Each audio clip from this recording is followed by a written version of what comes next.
On the issue of free movement, we deliberated on this matter. We have taken a decision to seek to have the free movement of all categories of people to even with. Obviously, there are some legal issues that we have to examine, and we are giving the legal people some months to examine those legal issues and to ensure that we can come to us by 30th of March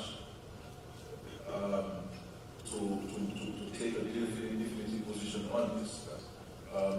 In addition to the free movement, there is certain contingent rights that will be associated with the free movement.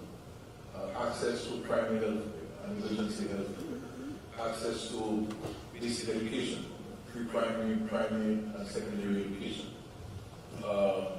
Of course, we have the social security agreement in place already that people can benefit from.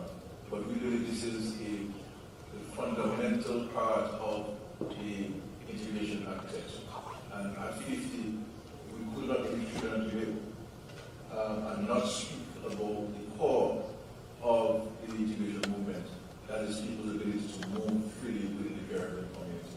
And I think we would have served and have served the community well at this meeting by arriving at that decision.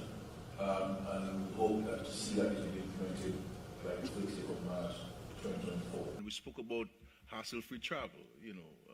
When you get to a point, you don't have to be harassed. We have to feel, the ease of moving from one country to the other within the Caribbean community, and so this is very important. Suffice it to say that the heads have agreed that we are now moving beyond just the freedom of movement of skills to freedom of movement of people. Out of an abundance of caution and to be sure-footed, there are some aspects of the treaty that will require amendment, and therefore we are giving ourselves between now and the 30th of March 2024 to make the amendments, because we recognize as well that there may have to be an approach that does not put countries or make countries liable to any form of suit with respect to some of the rights. So there has to be a minimum set of rights guaranteed for the movement of citizens. That will be discussed and agreed upon. That will be captured in the amendments to the treaty. That will also have to be financed, and we're looking at the Caricom Development Fund as being able to put in place the mechanism to guarantee that each country can bring its minimum level of services up to the same acceptable period and level. So what we're doing is to ensure that the desire of heads is met by the reality of implementation.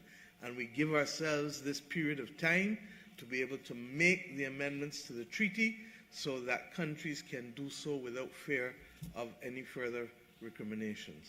If I may be permitted a follow-up, Mr. Robertson, how big and broad do you intend to go beyond the limited category of workers now afforded those, if you like, privileges? Mr. Gordon, I don't think you're understanding us, Freedom of movement of people. So it's all, A-L-L. There's no services anymore. All right. And that's why you saw heads clap when the Prime Minister announced it, because this now gives full expression to what every Caribbean person has wanted since we've had control of our destiny. Right. Okay? What we want to do, however, is to ensure that when that movement takes place, that it takes place in a way that is orderly, that is effective, that gives true expression to what we want to do, but equally does not expose governments unnecessarily to problems that they would not otherwise have anticipated.